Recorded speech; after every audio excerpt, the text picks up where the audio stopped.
Chers frères et sœurs, bonjour. Je vous salue dans le puissant nom de notre Seigneur et Sauveur Jésus-Christ de Nazareth, lui qui est le grand homme de tous les temps. Et je l'aime beaucoup. C'est un Dieu de révélation, c'est Emmanuel. Dieu est avec nous. En 2019, Jésus-Christ, c'est un révolutionnaire et j'aime sa manière de faire les choses. Jésus-Christ, Saint-Esprit, prêche l'évangile ce matin parce que je ne sais pas parler, Seigneur. Tu m'as appelé depuis le ventre de ma mère et tu m'as établi. Alléluia. Et je ne sais pas, que seule ta volonté soit faite. Il s'agit de toi. Je veux disparaître complètement, Jésus, et que toi, tu grandisses par le Saint-Esprit en moi, afin que ce qui va sortir ce matin soit prêché avec efficacité et que les cœurs soient transformés, qu'il y ait une révolution réelle de l'intérieur à l'extérieur. Alléluia. Jésus-Christ, le grand homme de tous les temps, le grand révolutionnaire. Alléluia. Ce matin, et je pense que voilà, je dois lui laisser toute la place pour qu'il puisse faire son entrée triomphale dans ce lieu, dans ce corps mortel, pour faire sa volonté et non la mienne. Oh, rabata karabata karabashi, oh rabashakaria karabase korobashi karia karbalai. Thank you, Jesus, for your mighty presence here this morning. Thank you for the awakening spirit. Alléluia. Merci pour l'esprit de réveil, Seigneur. C'est toi qui viens nous réveiller. La révolution, c'est le réveil. La révolution, c'est le réveil. Ça n'a rien à voir avec les guerres qu'on voit. Être un révolutionnaire, ça peut se faire d'une manière très pacifique sans qu'on entende un bruit, parce que Jésus-Christ, c'est le médiateur entre l'homme et Dieu. Amen. Donc, ça peut se faire sans qu'il y ait voilà, tous les émeutes et tout ça. Voilà, il a donné sa vie et puis voilà. Et voilà, c'est une grâce d'avoir un Seigneur qui a tout payé pour que nous puissions vivre dans la joie, dans l'abondance. Il dit, je viens donner ma vie pour mes brebis et cette vie, je la donne en abondance. Donc ce matin, le Seigneur veut nous remplir de son esprit de révolution, que nous puissions être tous des révolutionnaires en 2019 afin que cette année soit couronnée de gloire et que nous puissions voir la victoire du Seigneur dans chaque situation de nos vies. Merci Saint-Esprit pour ta merveilleuse présence dans ce lieu. Merci Saint-Esprit parce que tu nous as réveillés ce matin. Si nous sommes debout et vraiment nous sommes joyeux, nous sommes en bonne santé, c'est parce que toi tu as permis, Seigneur, toutes tes grâces, nous ne méritons rien. Tout don parfait vient de Dieu. Donc tout ce que tu as, mon frère, ma soeur, vient de Dieu. Alors comment faire? Comment utiliser tous ces dons que Dieu a placés en nous? Comment utiliser ces talents que le Seigneur nous a donnés?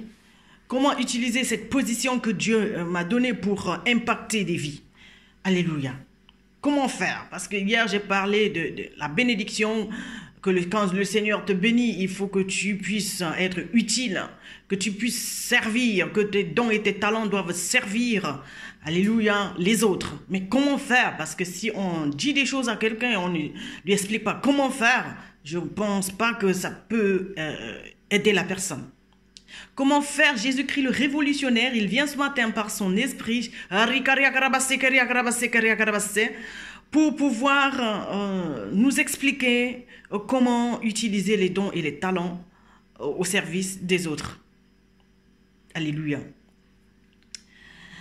En géographie à l'école, quand j'étais encore au lycée, on a appris la rotation et la révolution. Je pense qu'il y a des années en arrière, je ne sais pas si c'était l'année dernière ou bien l'année surpassée, et j'ai prêché sur la rotation et la révolution. La rotation, c'est quand la Terre tourne autour d'elle-même. Alors, les dons, nous les avons, mais on ne doit pas les garder pour nous. On ne doit pas être focalisé que sur nous. Nos dons sont là pour que nous puissions exposer les dons afin qu'en retour, tout soit multiplié et que nous puissions être vraiment, vraiment heureux. Amen. C'est comme une somme d'argent que tu déposes quelque part et ça se multiplie. À la fin de l'année, il y a les intérêts. Donc c'est ça, le Seigneur aimerait que nous partions de la rotation à la révolution cette année pour porter des fruits. Il ne veut pas que nous puissions stagner dans notre position, dans les anciennes habitudes. On ne va pas utiliser, on ne va pas entrer dans notre destinée, on ne va pas aller dans le futur avec les habitudes du passé. Ce n'est plus possible. Ça ne va pas être possible, on doit choisir. On a un choix à faire cette année. Soit rester dans les habitudes d'avant et être comme avant, c'est-à-dire tourner en rond sans jamais être efficace, sans jamais toucher à cette promesse, sans jamais connaître une boum à tous les niveaux de notre vie, quoi. Ouais. Sans connaître une croissance à tous les niveaux. C'est ça la prospérité. Alléluia. C'est ça la prospérité. Le Seigneur aimerait que nous puissions être prospères à tous égards, c'est-à-dire dans la santé, au niveau de notre santé, au niveau de notre intellect, au niveau de notre, alléluia, de notre gérance des finances, au niveau de la gérance des relations humaines. Le Seigneur aimerait que nous puissions être transformés complètement. Complètement. Et Jésus-Christ, il n'est pas mort pour que nous puissions souffrir. Le Seigneur, Dieu, il ne nous a pas créés pour dire, voilà, comme je t'ai créé, je te mets là, commence à souffrir. Non. Le Seigneur nous a créés pour travailler avec nous. C'est pour ça qu'on l'appelle Emmanuel, Dieu avec nous, c'est-à-dire la collaboration entre le divin et l'humain. Alléluia. Entre le ciel et la terre. Et comme lui, il est un révolutionnaire, il n'a pas voulu faire seul. Il ne fait pas seul, il est l'exemple de tout ce qu'il nous dit. Il est l'exemple de tout ça. Il nous a montré, en laissant son trône, en venant sur la terre, devenir enfant humain. Dieu fait homme, Emmanuel. Alléluia. Pour collaborer avec nous. C'est ça la révolution. Afin de transformer nos vies. Alors, qu'allons-nous faire cette année 2019? Nous allons faire pareil. Nous allons faire pareil comme Jésus. Nous allons faire comme la mère de Moïse. Comme la mère de Moïse qui a révolutionné les choses. Le plus souvent, le Seigneur nous fait des dons. Il nous donne des choses ou des personnes ou quoi que ce soit. C'est pas pour qu'on garde ça. Le plus souvent, on a notre sauveur dans notre maison. Ce qui va changer notre vie dans notre maison, c'est dans notre poche, c'est dans notre maison, c'est dans les chambres chez nous, les enfants. C'est dans nos poches, c'est l'argent que tu as. Alléluia. C'est dans notre cœur la sagesse que tu as. Et on essaye de tout faire pour sécuriser ça. Que ce soit que à nous. On a des secrets qu'on peut livrer aux autres afin qu'ils progressent. On n'ose pas. On garde ça pour nous. On voit très bien qu'on ne progresse pas avec ça. Ça peut avoir l'air de progresser, mais tu ne touches pas vraiment à ce bouton. Tu ne touches pas à cette chose que tu attends. Tu ne peux pas garder. On ne peut pas garder tout ce qu'on a reçu et progresser. Ça, c'est pas possible. Nous allons être des révolutionnaires cette année sans faire la guerre. Sans faire la guerre. On doit être des révolutionnaires dans l'esprit. Parce que nous n'avons pas à combattre contre la chair et le sang, mais contre les esprits méchants dans les lieux célestes, c'est-à-dire les esprits méchants dans nos cœurs, dans nos pensées. Alléluia. Parce que nous tous, nous sommes nés dans le péché, conçus dans l'iniquité. Et Dieu, il veut que la vérité soit au-dedans de nous. C'est-à-dire, il y aura une révolution à l'intérieur de nous. Une transformation. Alors, la révolution, c'est maintenant le mouvement de la terre autour du soleil. La terre, elle ne tourne plus autour d'elle-même, comme au début, la rotation, parce qu'au commencement, Dieu a créé l'homme. Alléluia, il tournait autour de l'homme. Et c'est pour ça que tout a échoué au jardin d'Éden, parce que Adam regardait Ève, Ève regardait Adam. Et tout tournait autour d'eux. L'égoïsme est né. Il n'y a pas eu de progrès, il y a eu échec, il y a eu chute. Et toutes les chutes qu'on connaît, c'est parce que il y a rotation. Maintenant, quand Jésus-Christ vient avec la grâce entre Marie et Joseph, c'est la révolution. Pourquoi? Parce qu'il n'y a plus d'égoïsme. Joseph doit accepter certaines choses, même si ça ne lui plaît pas. Il doit accepter cette femme qui est enceinte, sortir de lui pour aller vers l'autre, accepter cette situation qui ne lui plaît pas et faire avec. C'est ça la révolution. Marie doit accepter la visitation de l'ange, quelque chose d'étrange, qui n'a rien à voir avec tout ce qu'elle a déjà eu dans sa vie, qui n'a rien à voir avec tout ce qu'elle a déjà vu. Dieu fait une chose nouvelle. Jesus.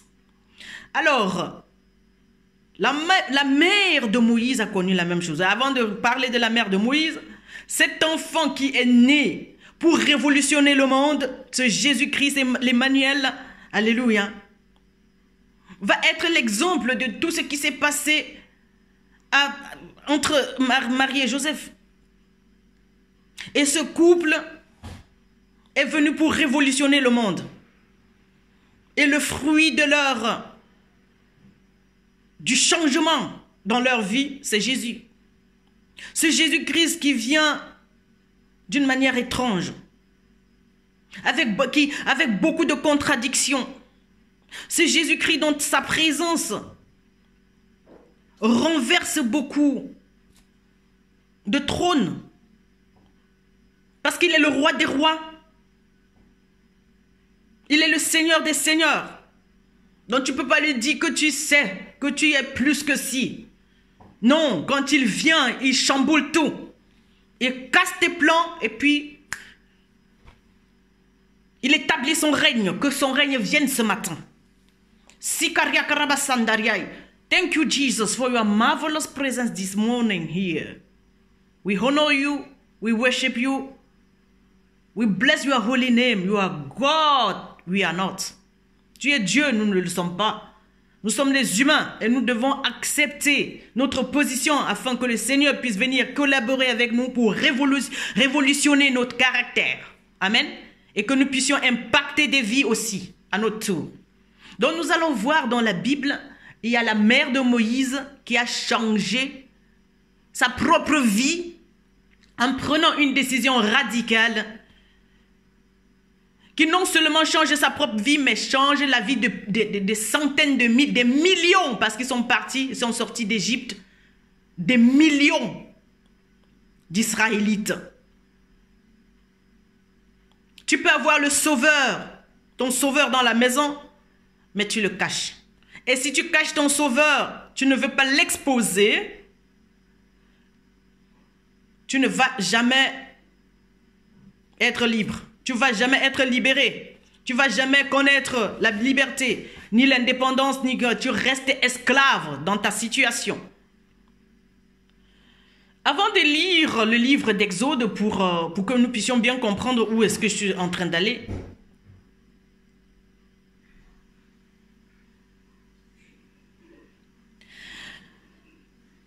le peuple d'Israël était en captivité en Égypte. Il fallait un révolutionnaire. Quelqu'un qui allait venir changer cette situation, libérer le peuple.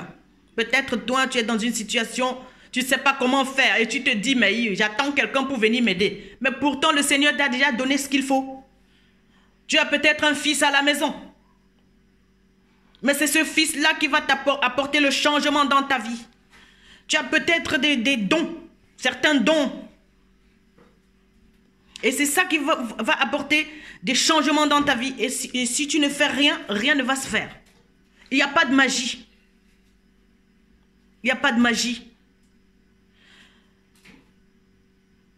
C'est toi-même qui vas orchestrer ton miracle. Le Seigneur, il a déjà fait sa part. C'est-à-dire maxi puissance de son côté. Mais maintenant, toi, tu es un homme. C'est-à-dire, il t'a donné les membres, il t'a donné... Membre, ça veut dire main et pied. Il t'a donné une tête pour réfléchir. Il nous a tout donné. Un cœur pour penser et aimer, haïr si tu veux. Mais c'est à toi de choisir ce que tu veux. Jésus-Christ dit toujours, qu'est-ce que tu veux que je fasse pour toi? Je mets devant toi la vie et la mort. Choisis la vie pour vivre éternellement, mon enfant. Oui, la vie c'est quoi? C'est le choix à faire pour que ta vie change. Pour que la situation dans laquelle tu te trouves change.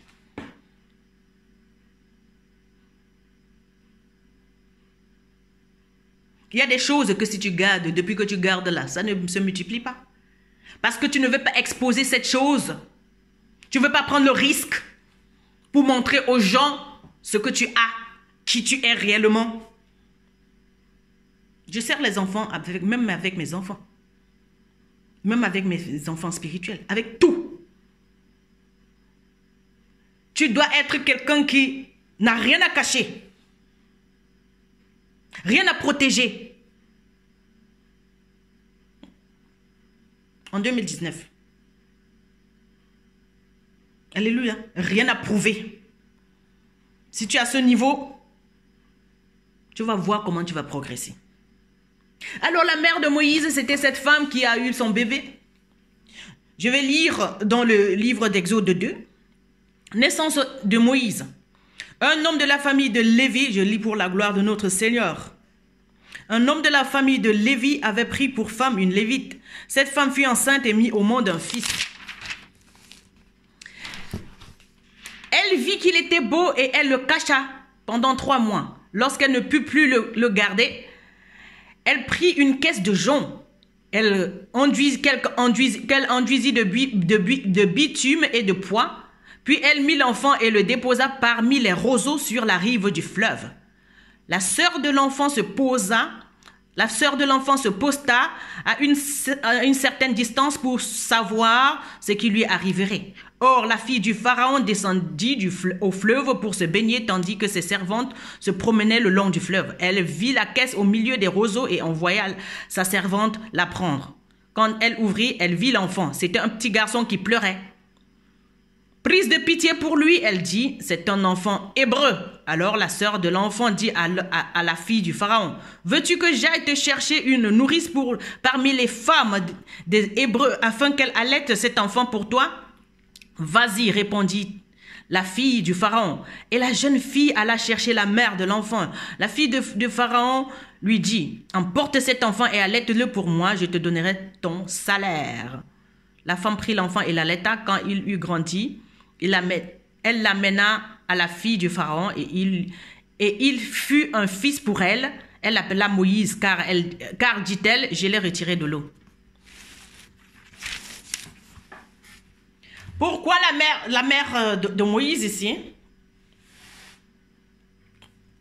ne peut plus garder l'enfant après les 3 mois qu'elle a caché son enfant? Parce que Pharaon est en train de chercher à tuer tous les enfants mâles. Ce que tu gardes là, ça va mourir si tu n'exposes pas ça. La vision qui est sur ta vie là. La sagesse que tu as là. L'argent que tu as là. Les dons et les talents qui sont en toi.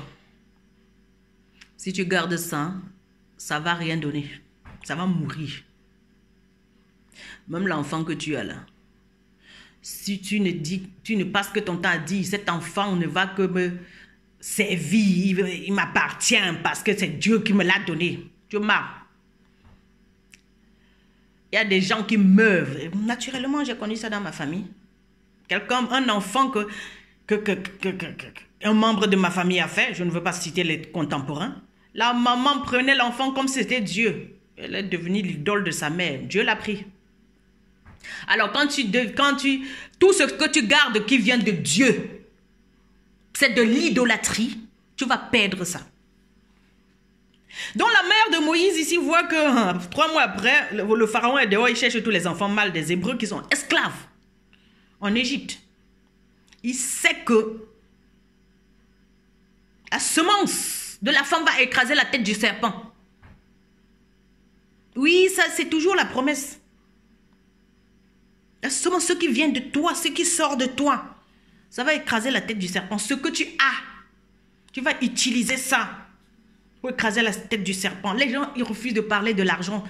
Mais l'argent a été répété plusieurs fois par Jésus. L'argent, c'est une défense. Vous savez ça? L'argent répond à tout. Parce que les gens, ils veulent toujours prendre Dieu comme s'il était un Dieu des pauvres. C'est la sagesse qui apporte l'argent. Mais pour faire les choses, l'argent ne peut pas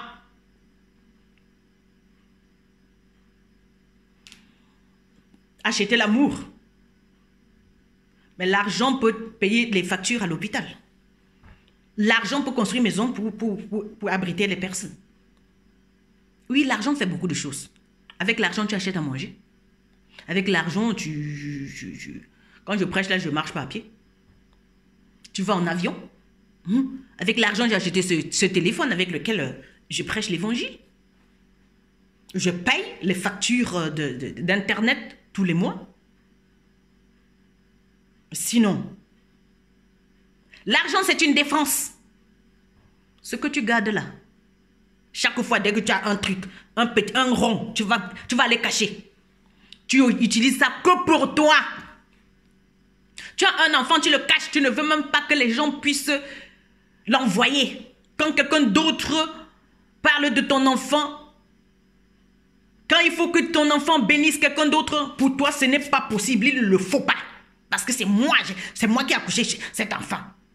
J'ai tout perdu, j'ai tout dépensé sur cet enfant. Il n'est pas un objet. Il est envoyé par Dieu. C'est Dieu qui te l'a donné, c'est une grâce, c'est un don. Donc si tu n'es pas assez libre pour faire comme la mère de Moïse ici. Alléluia. J'étais dehors pendant 3 ans et demi, laissant mes enfants. Je devais aller servir les autres. Mais jusqu'à présent, il y a des gens qui aiment mes enfants. Certains qui n'en même pas, d'autres qui en ont, mais qui aiment mes enfants, ils aiment la présence de mes enfants. Parce que Dieu me les a donnés pour les servir. Il y a des gens qui veulent mon argent, parce que Dieu m'a donné pour que je serve avec. Il y a des gens qui aiment mon sourire. Dieu m'a donné pour que je serve avec. Il y a des gens qui aiment ma voix, ma façon de prêcher, ma façon de marcher, mais tout ça vient de Dieu. Et c'est celui-là, je ne veux même pas marcher devant ces gens-là. Je ne fais pas de top modèle comme ça. Oui, parce que ma démarche, ça plaît à certaines personnes. Tu gardes les choses que tu as. Pourquoi? Depuis que tu tournes autour de toi, là, tu fais la rotation. Tu as donné quoi?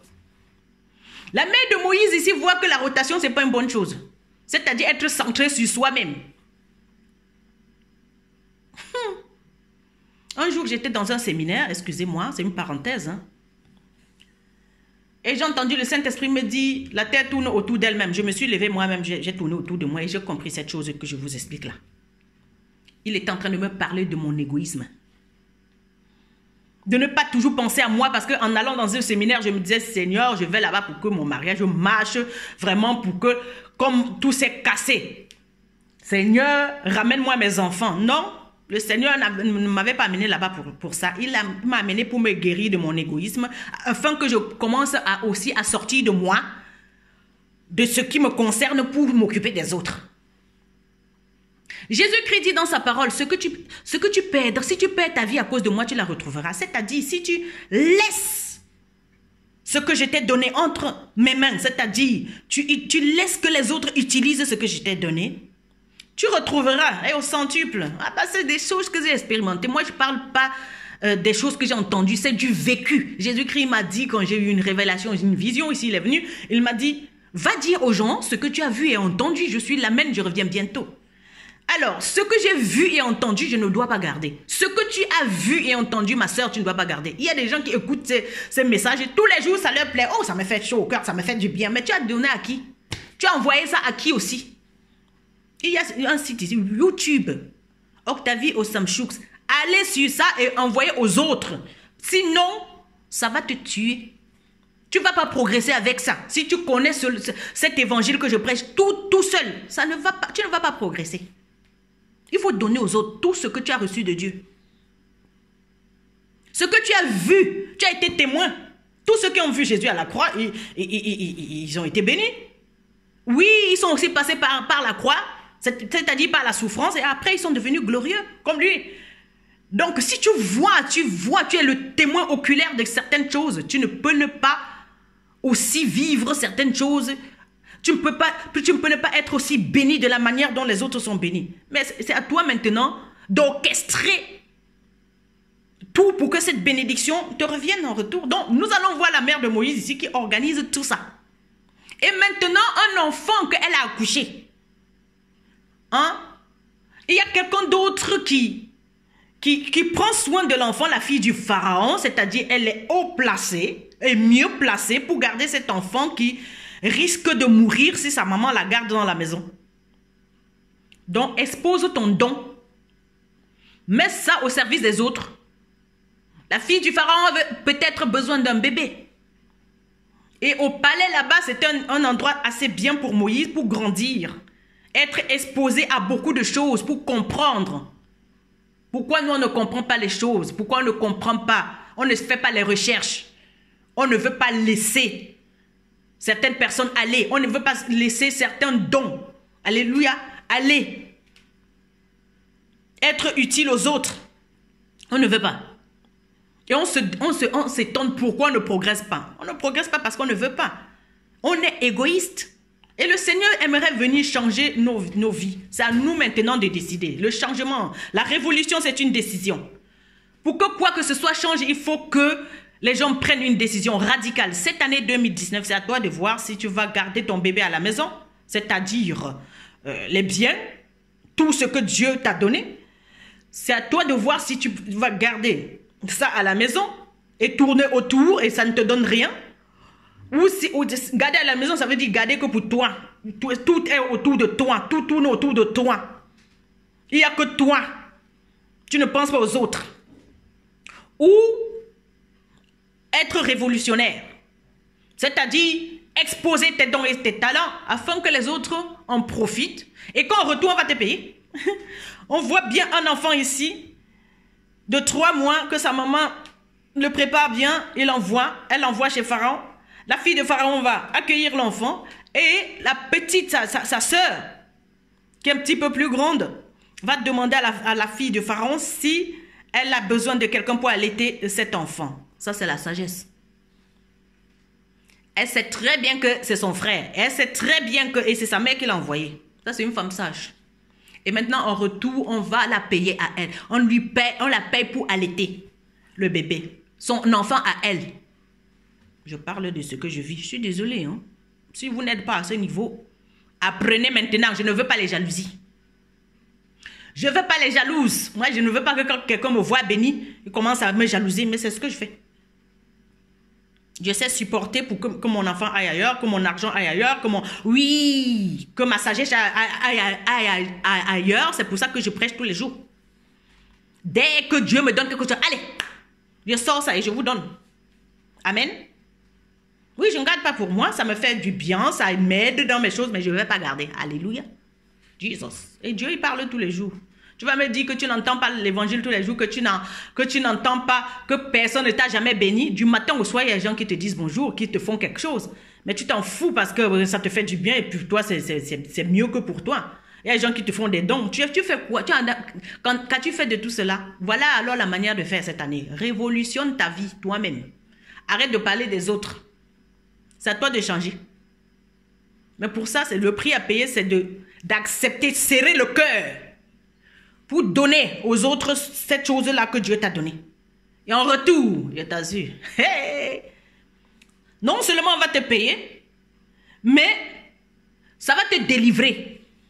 Alors Moïse ici, c'est un révolutionnaire parce que sa maman a pris cette décision et c'est lui qui va venir libérer le peuple en captivité après. Il est allé apprendre chez Pharaon, il connaît tous les coins et les recoins de la maison, il a grandi là-bas, il a passé 40 ans vivant comme un prince dans un palais. Moi, je disais hier, on est des princes et des princesses, mais c'est à toi de choisir la manière dont tu vas faire. Donc, tu vas déposer ces choses auxquelles tu t'attaches depuis des années là, pour voir de nouvelles choses, mais ça coûte, c'est comme ça va te coûter quelque chose. Il ne peut pas avoir de révolution, de changement dans la vie de quelqu'un sans que ça ne coûte quelque chose. Ça va te coûter. L'absence de quelqu'un comme ça, oui, ça peut pas, tu ne peux pas garder tout et avoir la bénédiction de Dieu. C'est pas possible. Même Dieu, il y a eu une déchirure au ciel quand Dieu a envoyé Jésus sur la terre. Ben, c'était la séparation. Donc, tu te sépares d'une chose pour avoir l'autre. Pour que Jésus-Christ vienne nous sauver, Dieu devait se séparer de lui pour que nous soyons sauvés. Et puis après, il est retourné à son Père. Donc, je sais pas pourquoi vous... Ça, c'est simple. Ça ne sert à rien de gêner, prier là. Ça ne sert à rien du tout. Alléluia. Laisse ces gens partir. Laisse-les décider ce qu'ils veulent pour leur vie. Arrête de vouloir manipuler. La mère de Moïse a manipulé pendant 3 mois. À un moment donné, elle a vu que si je ne lâche pas l'enfant, si je ne sors pas cet enfant de cette maison, il va mourir. Le pharaon va venir le tuer. Le pharaon, c'est quoi? C'est la violence, c'est la colère. C'est la frustration. Parce que quand tu as des dons et des talents et ça ne sort pas, cette chose que tu sais que ça bouillonne en toi et ça ne sort pas, ce rêve que tu as et tu n'arrives pas toujours à toucher, ça ne devient pas réalité. Tu es frustré. Il s'agit de ça, c'est ça, Pharaon. Tu es frustré, tu en veux à tout le monde, tu engueules tout le monde, c'est la faute des gens, tu accuses. Pharaon, c'est tout ce sale caractère, ça c'est le démon, c'est-à-dire le diable qui ne veut pas faire la volonté de Dieu, mais qui aimerait avoir les bénédictions sans payer le prix. Donc, la mère de Moïse ici a pris la bonne décision, elle est restée avec, elle a vu que gars, ça ne marchait pas, non. Elle a pris la décision que je me sépare de cet enfant, même qui est le mien, c'est pas grave. Et après, son enfant est venu la libérer avec tout le peuple.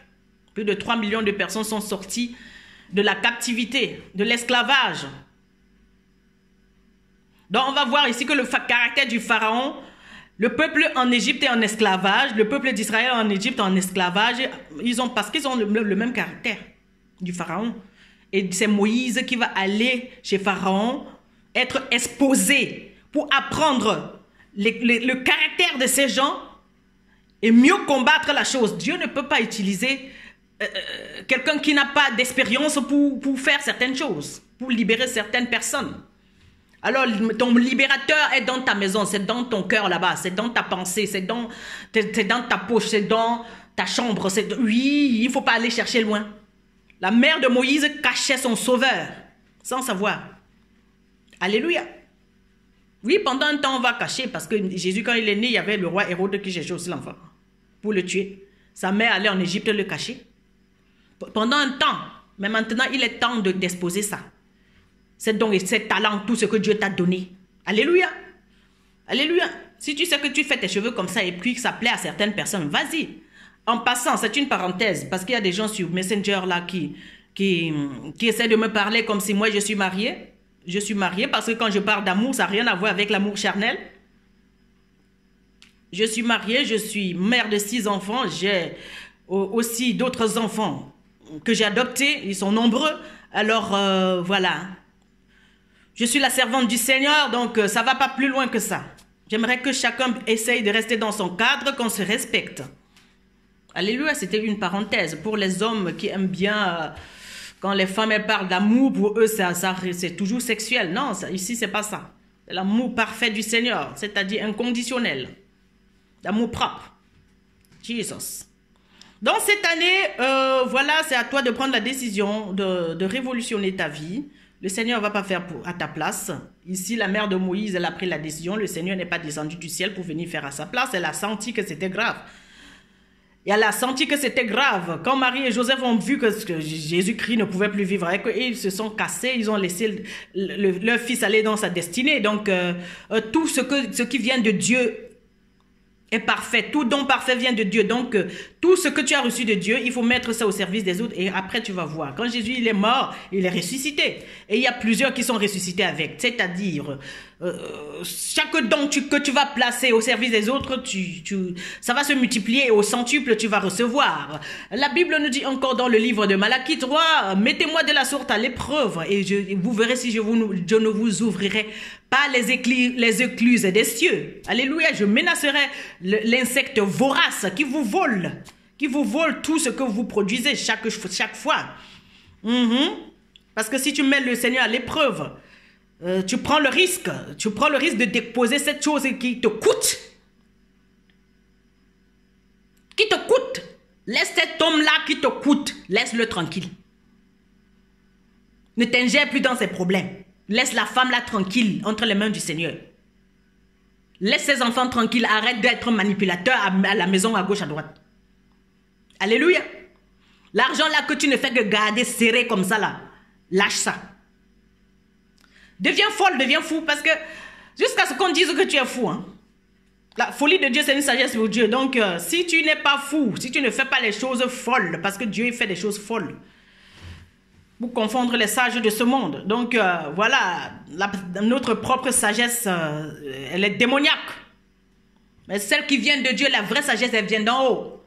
Et c'est une folie pour l'homme. Donc, maintenant, deviens fou comme la mère de Moïse, libère les choses que tu retiens depuis des années, libère les griefs qui sont dans ton cœur, mais libère ces rancunes. Jesus, lâche ça, cet égoïsme, cette hypocrisie, laisse ça partir.